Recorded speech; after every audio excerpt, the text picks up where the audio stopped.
This is the 217 Recovery Podcast with Corey Winfield. Can't change, the past. You can't take things back. We all probably wish we could, but we had to go through those and learn those things on our own. And time that God wants us to learn them. Yeah. Wish I could take back that crappy microphone I was using. My money back. Hear that echo? It's the 5th of January 2021. My name's Corey Winfield. Marney Winfield. And this is the 217 Recovery Podcast. Marney, you and I were just speaking about coffee companies. Yes. And we had, or I emailed, I think the Kalamazoo Coffee Company. I don't know, I just forgot about them. But no, he's like, hey, we're busy right now. Hit me up next week or next month. I can't remember. It was something like that. And I think I followed up, but I guess they were too busy still. I'm not sure. But I thought of a plan. And it doesn't have to be Kalamazoo Coffee Company. It could be it could be Folgers. Whoa. Yeah, I mean, whoever. But to have a 217 Recovery Coffee. Mm-hmm. Obviously, we are not in the coffee business.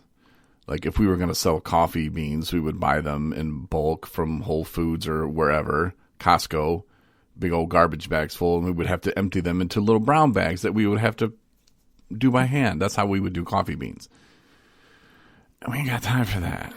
I'm not doing that. For that. I got stuff going on, and people take places. Plus, we want this to be good coffee. Yeah.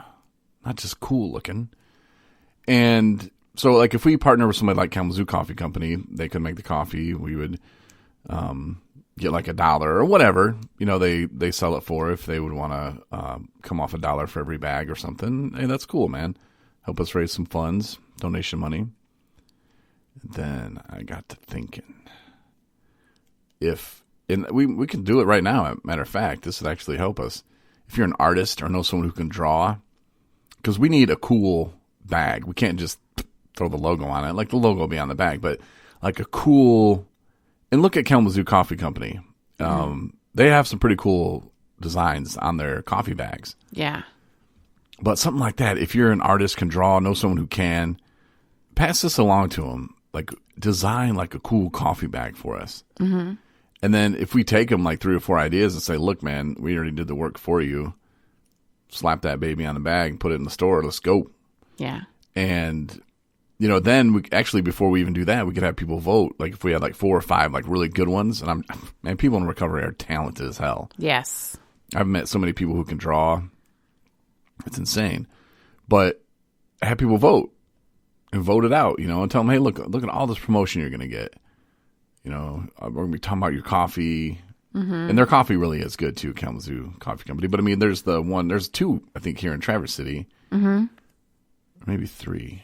I don't know, but just reach out to one of them and say, hey, look, but if we already had some stuff drawn up, what about the picture of me kissing you at our wedding? No, that's probably a little too much. They'd be like, what the hell is this? But no, something that to you represents 217 Recovery. You can look at the angel number and see kind of what that means. Maybe it could be just a dude in a microphone, dude and a chick in a microphone. Who knows? Mm-hmm. Whatever 217 Recovery means for you, or whatever recovery in general means for you. Right. Draw that up. Send it to us. You can send me an email.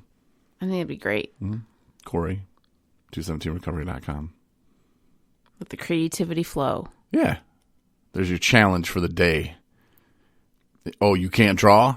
I bet you know someone who can. Man. Get on that. That's your job for today.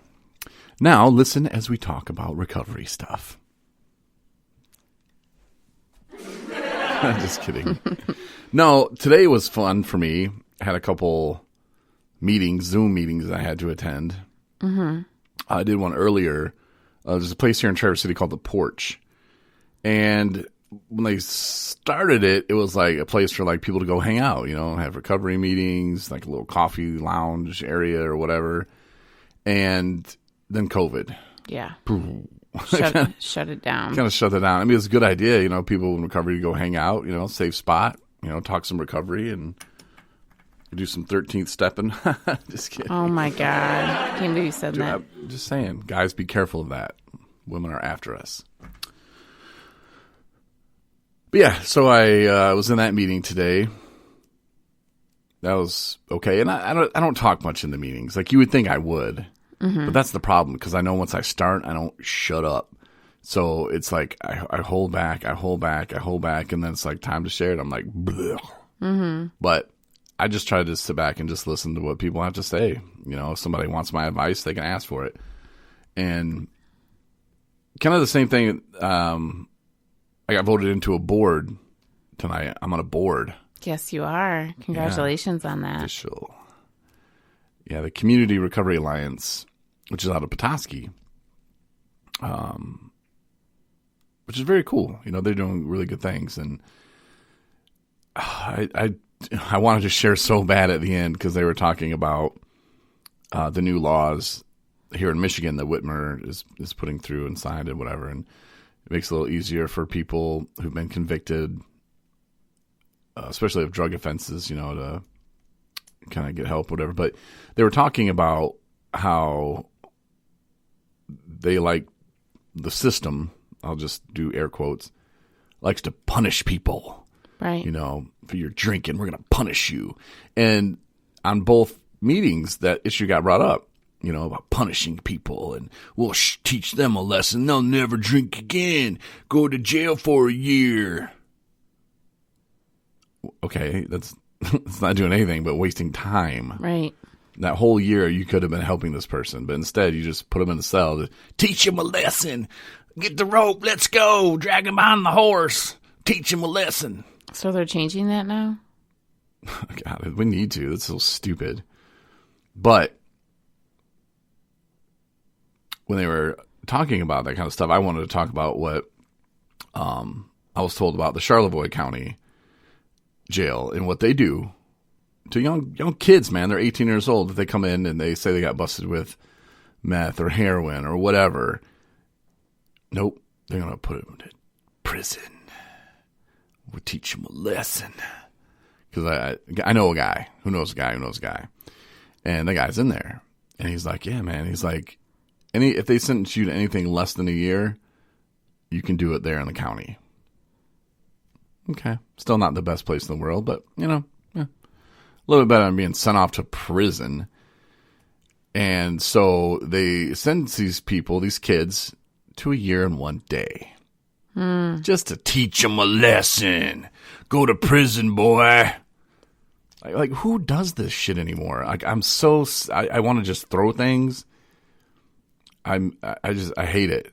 It makes me sick to my stomach. It really does. I don't even know. Like, I was going to bring that up at the end when they started talking about, you know, like, we need to do this and that. And this is, I'm like, oh, I want to talk about that. But I was like, no. So I'll just get fired up and I'm just going to fire everybody else up. And it was already like an hour and 40-minute meeting. So I'm like, let's just wrap it up. Let's wrap it up.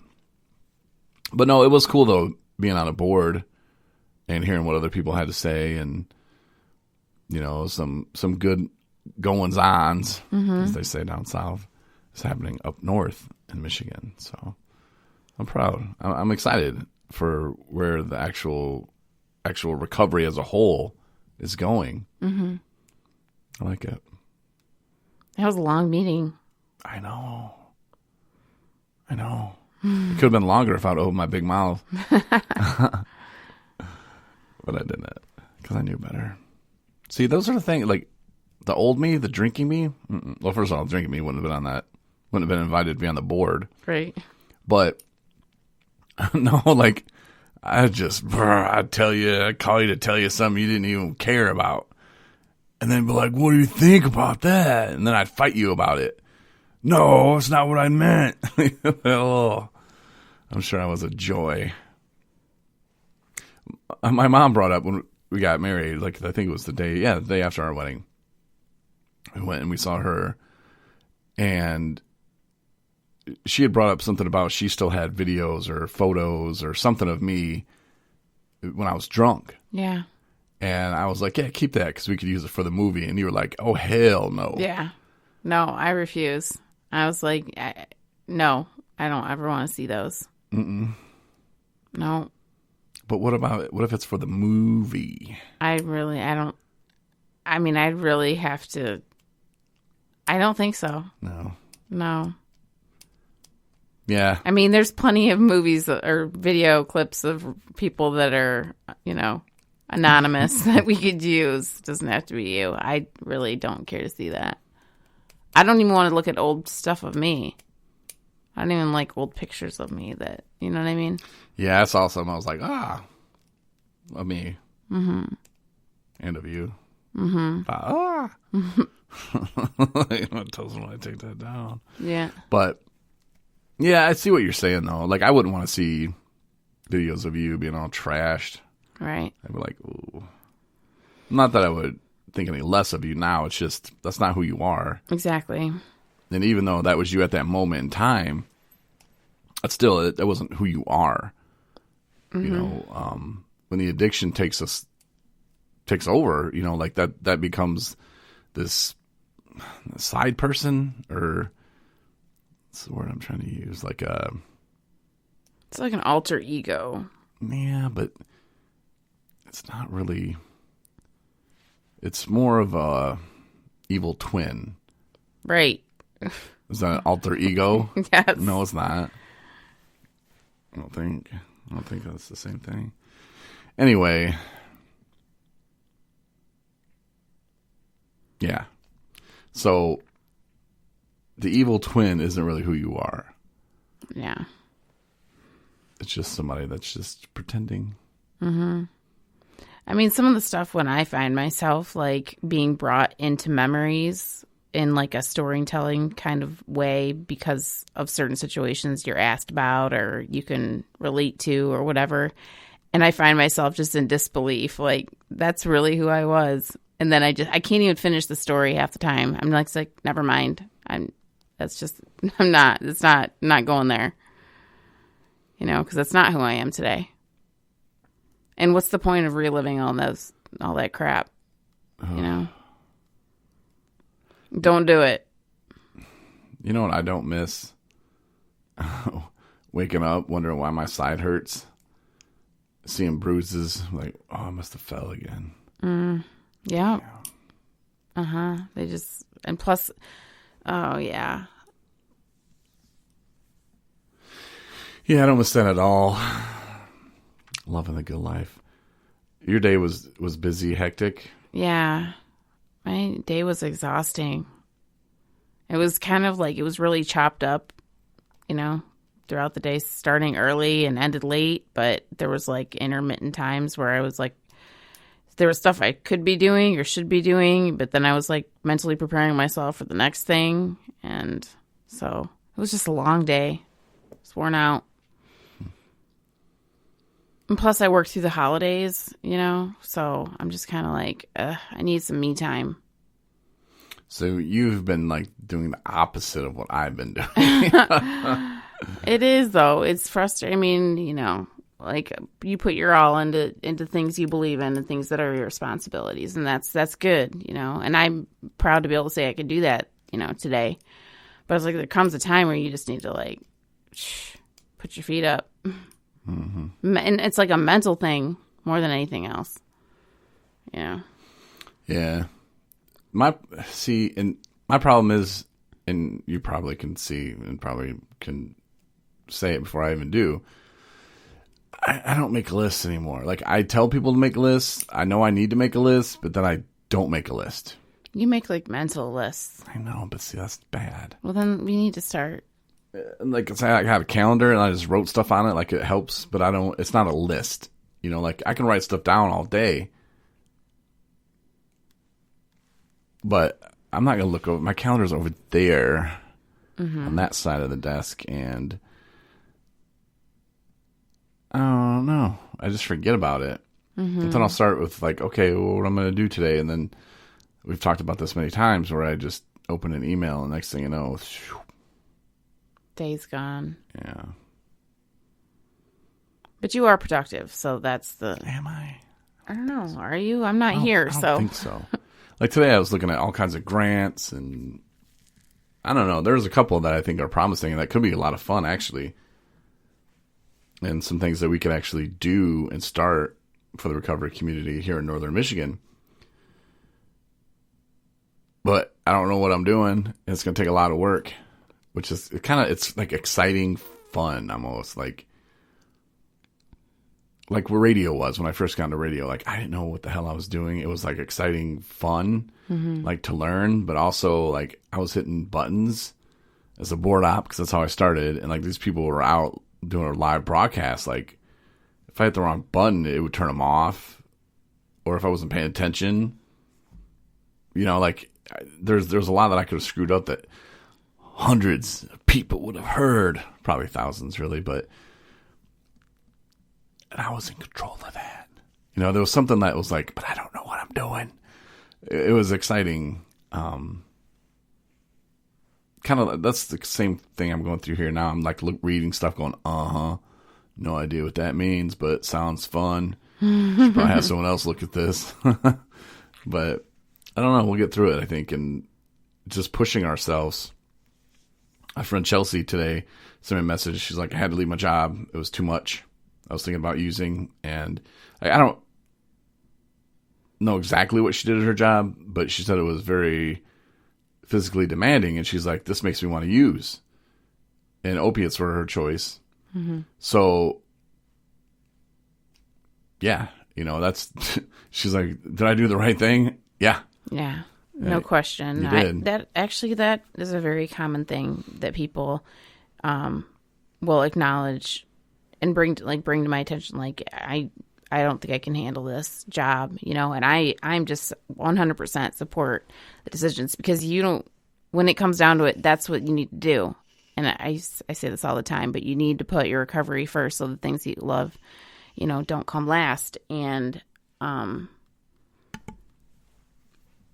so it's important. And if you don't like your job, then your whole mentality of your daily activity is already in the negative. You're already starting out your day dreading it. You know, you can't barely get through it and can't wait to be done. And it's just setting yourself up. It's not good. I mean, find something you love to do. Find something that you are made to do, and you know, things seem a lot easier. Yeah, she told her boyfriend or whatever, and he kind of said the same thing that I said, and he even put in there, he's like, ask Corey, he'll agree with me. Yeah. And I was like, yes, I do. I totally agree with him, you know. And, you know, you can make money so many different ways, and it's easier said than done. Sometimes you have rent. Sometimes you have this and that. Set it up, man. Take your time. If you know you're not happy there, then take your time. But if it's something that's going to drive you to use, then I would quit very soon, you know, like make that move yourself. But if you have time where you're just like, man, I just hate being stuck in the rut, this isn't what I want to do with my life, then start riding the ship a little bit. Right. You know, turn your life around in the direction you want it to go. Don't just get caught up in the rat race. And that's what we did in our addiction. At least I did. You know, it's just every day is the same. Like, get up, hungover, go to work, get done, come home, drink. It was just a horrible, vicious cycle. I wasn't happy with life. Wasn't happy with myself. Yeah. And I just kept living for the bottle. What kind of hell of a life is that? Exactly. It's not good. But when you're stuck into that addiction, though, it's really hard to change. But it can be done. Yeah. You need to make things make sense for yourself, for your recovery. Yeah, so I'm proud of Chelsea, though, for doing that.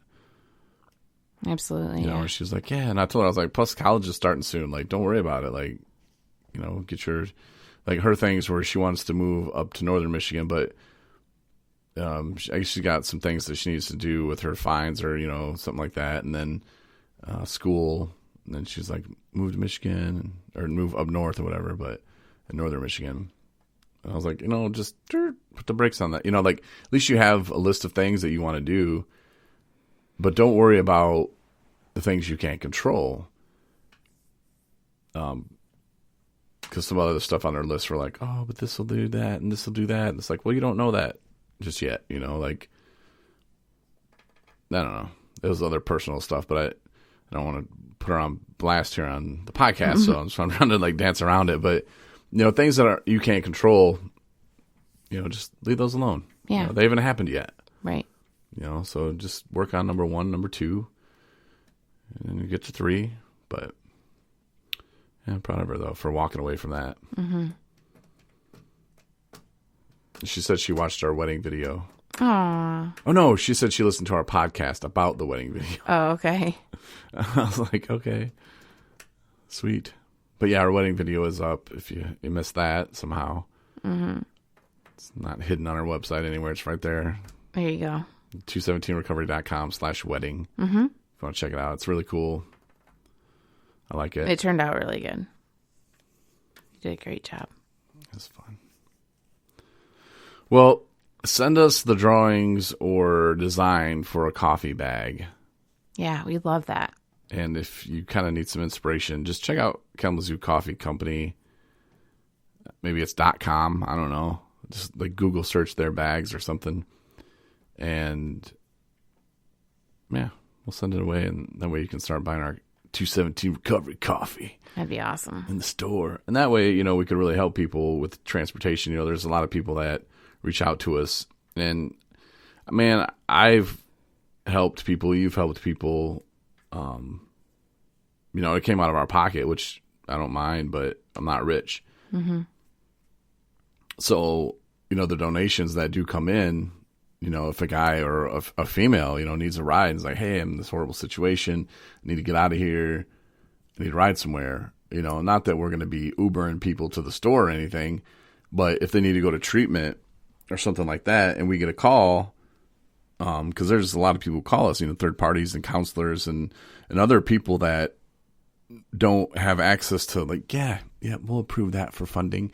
And then we go ahead and we're like, you know what, this person just needs a ride. I'm going to take this kid down there and get him a treatment. And I do, and I come back and then I'm like, okay, well, here's the invoice. And they're like, yeah, see, we need to approve that before you go. I'm like, yeah, but it was Saturday at 10:30 at night. Like, who's going to approve that?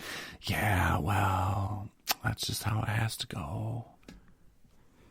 And then I start holding resentment. So I'm like, wait a minute, like, yeah, I know. It's frustrating. Yeah. I mean, I learned to let that go, but that stuff does happen. Mm-hmm. And at least if, there's donations, it's like, you know what? Cool. We took care of it. We got the person where they need to go. That's what we're all about anyway. But the car does cost money, and so does gas and insurance and tires and oil changes. And, so it's stuff like that can really help us get people where they need to go to treatment. I'm a firm believer in people shouldn't take the bus. Ugh. I can beat that like a dead horse. Yeah. Is that the saying? I think so. Beat it like a dead horse. Yeah, because there's no sense I don't of think they say it like that, but... the way I said it just sounded weird. It did sound weird, yeah. It sounded really weird. It's like beating a dead horse. Now it's screwing me up. I don't know. Let's pray for the horses out there. Dear Lord. Let's not beat dead horses. Yeah, so I mean, I could talk about that till I'm blue in the face. Is that better? Guess so, yeah. All right, because I just don't believe that. I believe, what we're doing with having a recovery coach drive people to treatment is the way it needs to go. Yeah, for sure. If you're going to treatment, Northern Michigan, take that. We probably get you there. But if you do know someone who does need treatment, though, there's Hope Not Handcuffs. It's a good program. Families Against Narcotics, puts that on. If you want to learn more about that, you can go to 217recovery.com because there's a link. Mm-hmm. But yeah, check it out and send us the coffee bags. Yeah. The designs. I can't wait. And yes, Justin, who's probably texting me as he's listening to this right now, is going to have a penis in it. It'll be hidden, but he will design a bag, and it'll be like a 5-year-old did it, and he will get enough people to vote to where he would win. That's fine, man. Spread the word, brother. Oh, my God. That'd be awesome.